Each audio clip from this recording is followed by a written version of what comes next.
Welcome to Land of the Bible. I'm David Sussman, your personal tour guide here in the land of Israel. And in today's episode, we're going to learn about the battles that were fought here in the Golan Heights.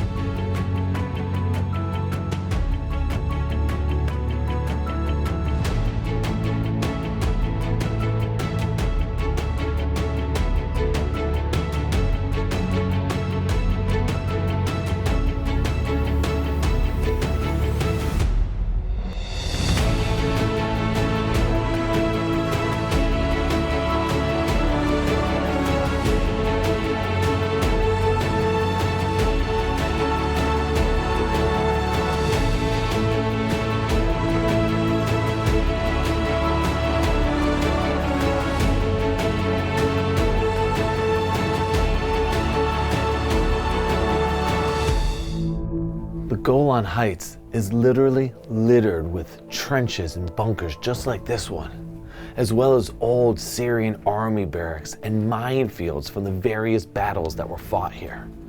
When most people think about the battles of the Golan, they think about the miraculous Six-Day War of '67 or the tragic Yom Kippur War fought in 1973. But the reality is there have been wars fought here from ancient times all the way through the modern times. Join me today on Land of the Bible as we learn about some of the battles of the Golan.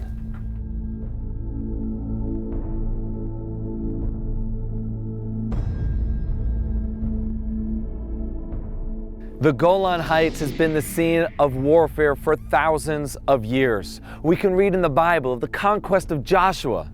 We know that there was battles here during the First Temple period, as well as the Second Temple period. In fact, the ruins of a city you see behind me was one of the 3 fortified cities here in the Golan during the Great Revolt where the Jews rebelled against the Romans. Well, the Romans sent their number 1 general, a guy by the name of Vespasian, with 3 Roman legions to defeat that city. But the city was well fortified. And not only that, the only way to descend to the city was through a very narrow path. It's the same path that tourists can walk down today to visit those ruins. This gave the advantage to the Jews inside that city, and they were actually able to repel the Romans. Well, the Romans regrouped. They attacked the city again. They breached its walls, and they defeated the city, and all 9,000 people were eventually killed. Today, after excavations have taken place, tourists can visit the national park here in Golan and see the ruins of that great battle. But not only that, archaeologists have discovered a 2,000-year-old synagogue, one of the oldest that has ever been discovered. So not only is a trip to Golan an educational experience about the Great Revolt, but it's also a spiritual pilgrimage for many. Let's continue as we learn more about the modern battles that took place here on the Golan Heights.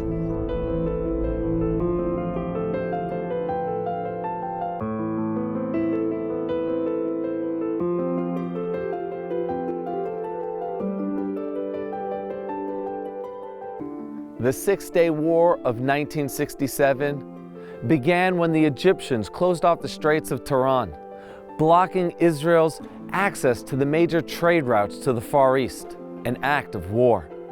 If this wasn't enough, they amassed their troops on our southern border.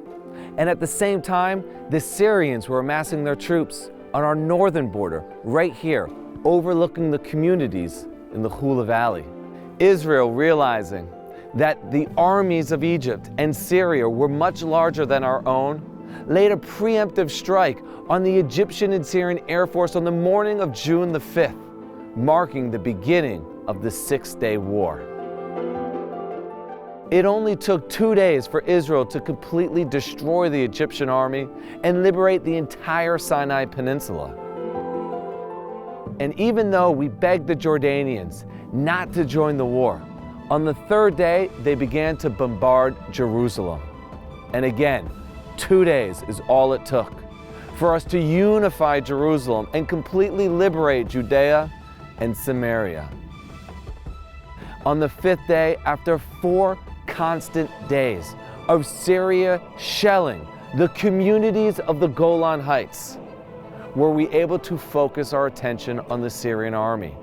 And one of the first battles to be fought was here, where I'm standing now, at Tel Fahir. It was led by the Barak Battalion. It was a bloody battle. 31 Israeli lives were lost in these trenches. However, Israel was victorious, and it struck a blow in the Syrian army's psyche, and they began to retreat. And 2 days later, Israel had liberated the entire Golan Heights. But that's not all. They advanced 25 kilometers, 15 miles outside of the Syrian capital, Damascus. One cannot discuss the Six-Day War without mentioning Eli Cohen. He was a Jewish Egyptian who returned to the land of Israel with his parents.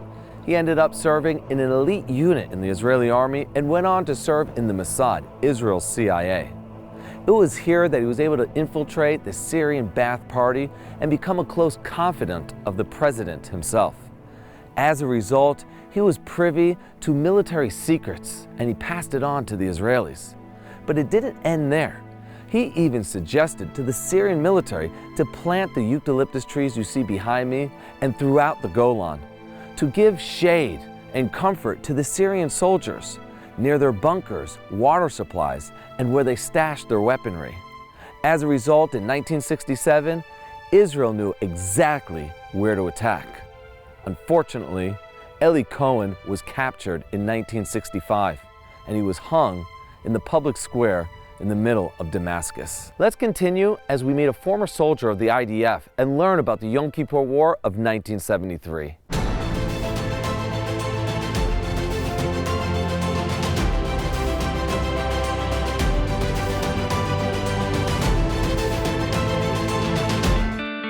There are moments in life that define you and leave you forever transformed.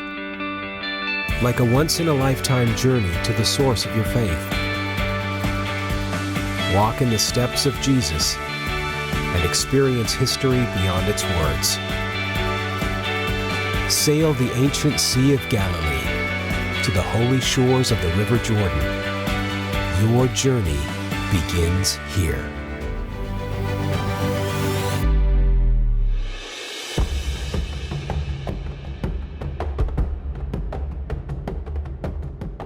We're here on Tel Saki in the southern region of the Golan Heights with Captain Sullivan, who served in the army here in the Golan.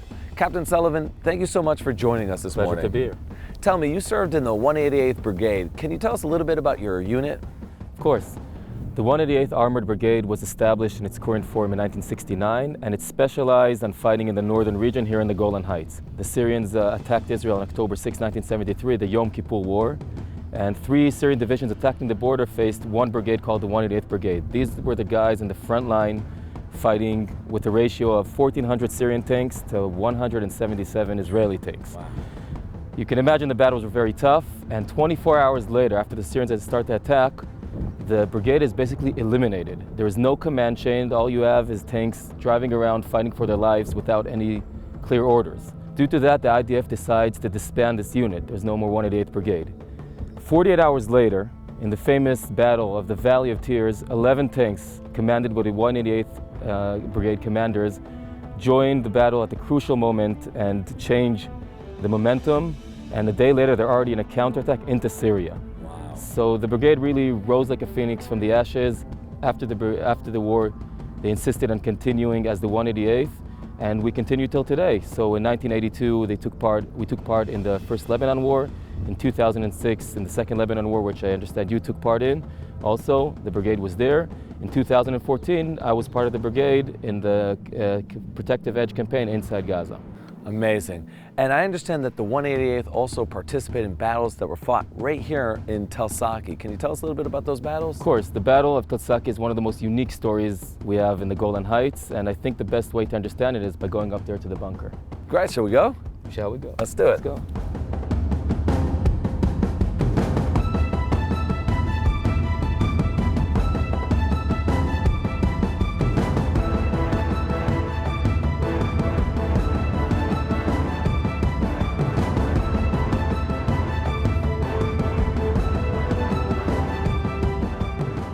Wow, this is so cool to be up here, to see the trenches that soldiers in the IDF would have used.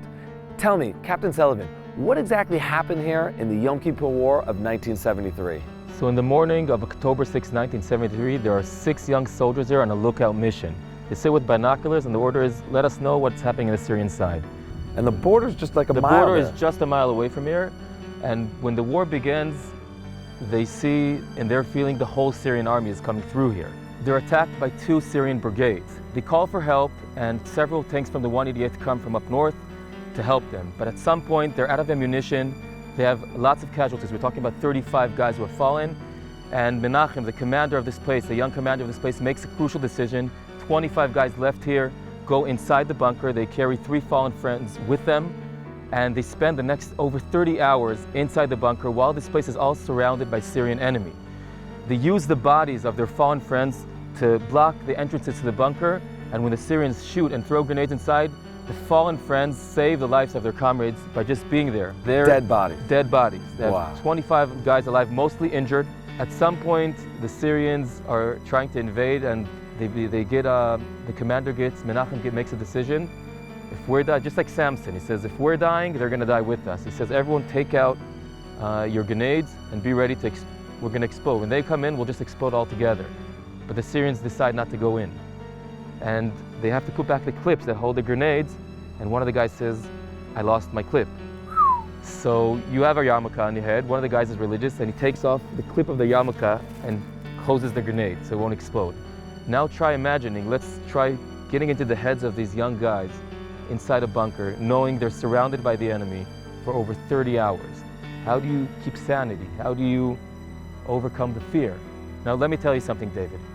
Every year, a day after Yom Kippur, these 25 amazing guys come here with their families and they sit down and they talk about what happened and how is everyone moving, who has kids, grandchildren already, and they sit together and they embrace each other. If you haven't seen a hug between 2 guys who fought in this place and went through what they went through, what we discussed here, you've never seen a hug in your life. And they sit, they share the stories, the memories of the courage, of the bravery. And I'll tell you one more thing. The Syrian army war plan was to reach the Sea of Galilee and the Jordan River passes within 6 hours. The Syrians managed to pass through the border here. It's not too hard to do that. But they kept on dealing with the guys fighting here. And that held them back and demoralized them. And that gave the Israeli reserves time to arrange and come here for a backup call and to push the Syrians back into Syria. Now every year, and the day when they come and meet here, every year they put a new flag, a new Israeli flag. Each year it's bigger. And it sends a message to the Syrians on the other side. We want peace, but if you guys want war, you're not going to succeed. We're going to keep Israel safe. Israel is here to stay. And every year we just grow and become stronger and stronger. Wow, that is absolutely amazing. It sounds like Israel and really the rest of the world has a lot to thank of those paratroopers and soldiers like yourself from the 188th Brigade. Tell me, Captain Sullivan, you also have a company that tourists can come here, learn about the battles that were fought here in the Golan, as well as experience what it's like to be in the IDF. Can you tell us a little bit about that company? The company is called Slingshot. It offers an inside view into the IDF, and to understand what I offer, I think we should go inside the bunker. Okay, let's do that. Lead the way.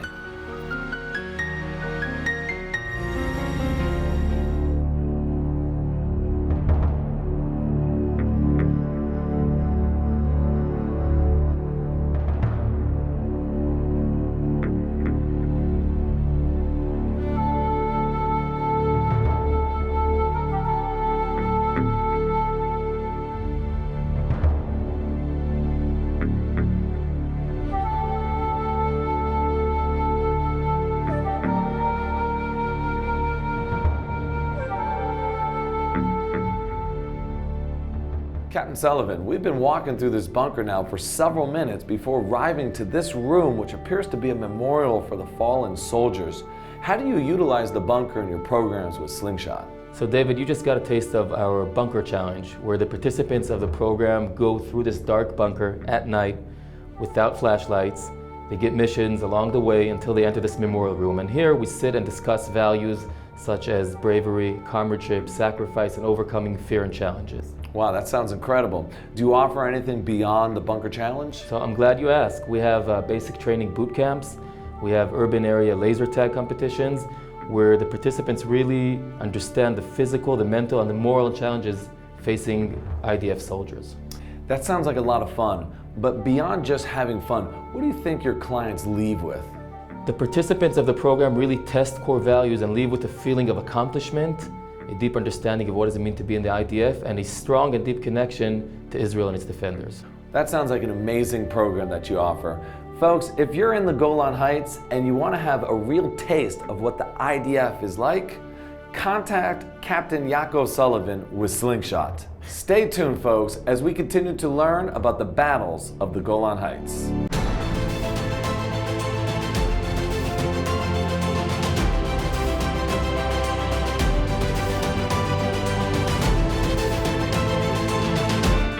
There are moments in life that define you and leave you forever transformed.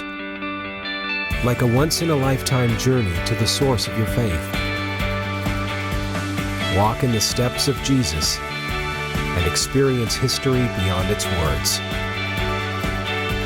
Sail the ancient Sea of Galilee to the holy shores of the River Jordan. Your journey begins here.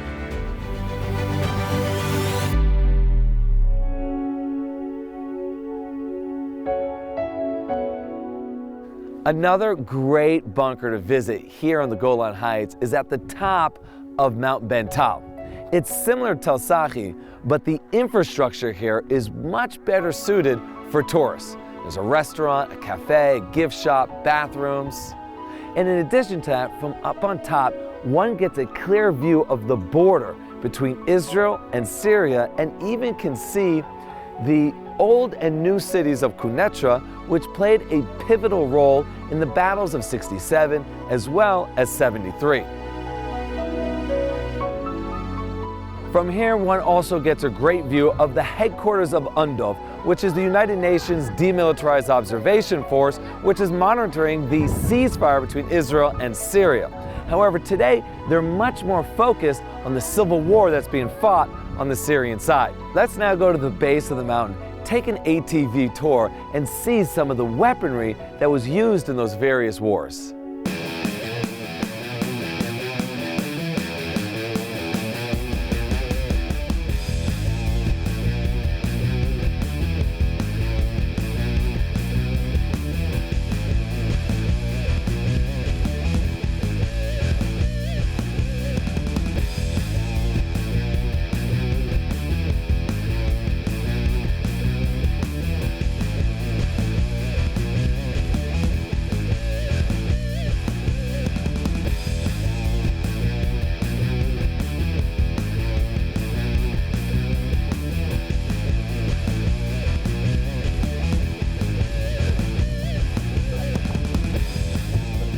Wow, that was amazing. And look at this, an Israeli tank that was used in the battles of 1973, the Yom Kippur War.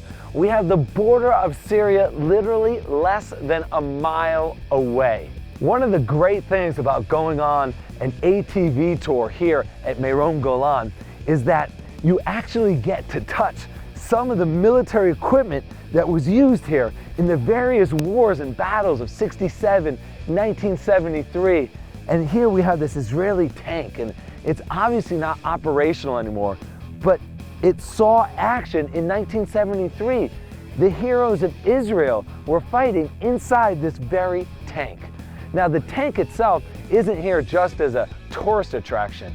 It's actually still used as a decoy that, God forbid, the Syrians were to attack Israel again, they won't know the difference between an old tank and a new tank this far away. And believe it or not, we're not that far. We're only like a mile from the border of Syria right now, and maybe, as I said before, 40 miles from Damascus.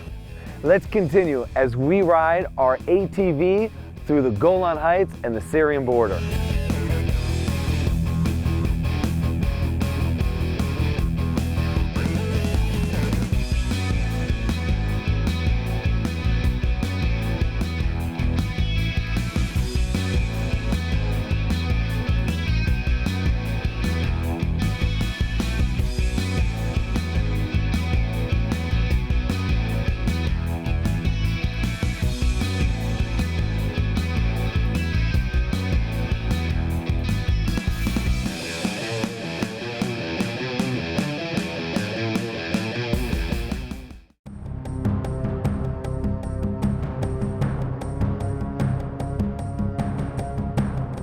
Folks, we're joined here by Terry Lasker, who's one of Israel's experts and top guides specializing in the battles that were fought here in the Golan Heights. Terry, thank you so much for joining us here today. It's a pleasure, David.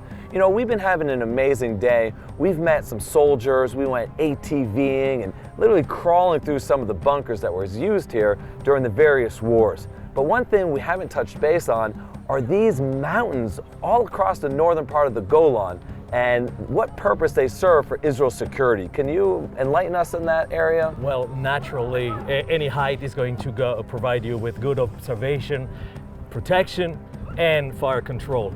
And this became very instrumental during the 1973 war, when on the 6th of October, the Syrian army launched an onslaught, an armored battle that was unseen since the Second World War, and lining up more than 1,200 main battle tanks against less than 200 battle tanks. Wow. for the IDF on the front line on the very same day.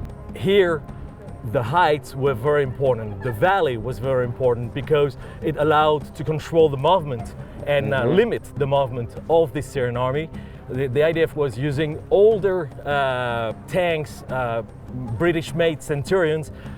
The Syrians were pretty much lining up the top notch of the Soviet arsenal at the time, T-55s and T-62s with night visions, and well, basically one particular battalion illustrated itself here, and this is the place that is memorialized on the Valley of Tears Memorial. This is the Oz 77.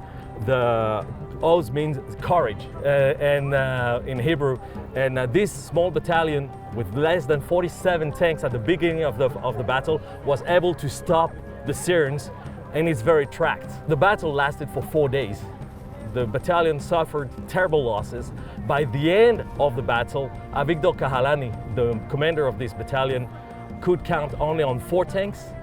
He went back on the onslaught, and Israel was able, after 4 days of retreating and 4 days of blocking the Syrians, was able to go on the counter-offensive and would eventually reach the outskirts of Damascus. Wow. Sounds like these mountains here, these extinct volcanoes, really give the tactical advantage to Israel. Pretty much. Terry, I understand that you live on Kibbutz El Rom and you offer an opportunity for people to learn more about the Yom Kippur War. It was important for the kibbutz to be able to memorialize and educate the people around about this amazing battle. And the best way we could do it was to create a movie, a short movie, and have people come and see this short movie and have a talk with our presentators on the battle that took place here. Wow, that's amazing. Well, we appreciate your time, Terry, and we wish you the best of luck. Thank you. Folks, if you're going to be here on the Golan Heights and want to learn specifically about the Yom Kippur War, make sure you visit Kibbutz El Rom. Let's continue as we tour the Golan Heights and learn more about the wars that were fought here.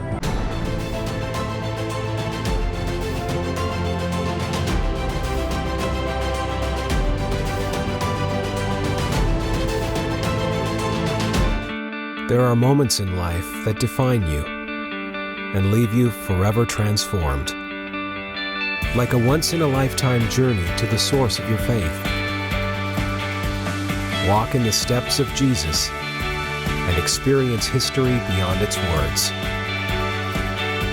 Sail the ancient Sea of Galilee to the holy shores of the River Jordan. Your journey begins here.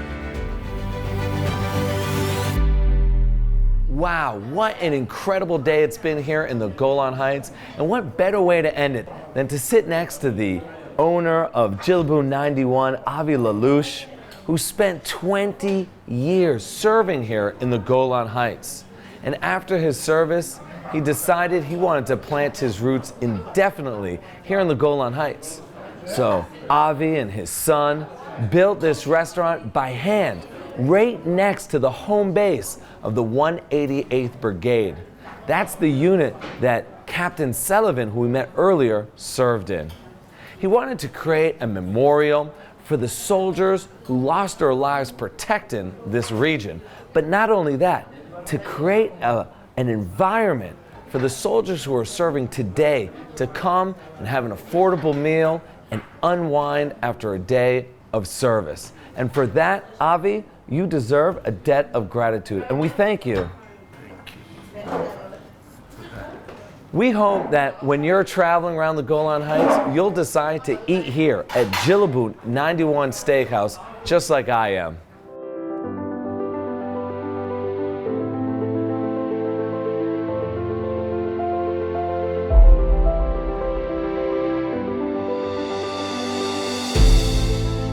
Join us next time on Land of the Bible as we discover the ancient biblical city of Jaffa and explore its archaeology. Go on a boat ride, visit its art galleries, but most importantly, learn about the biblical stories that took place here.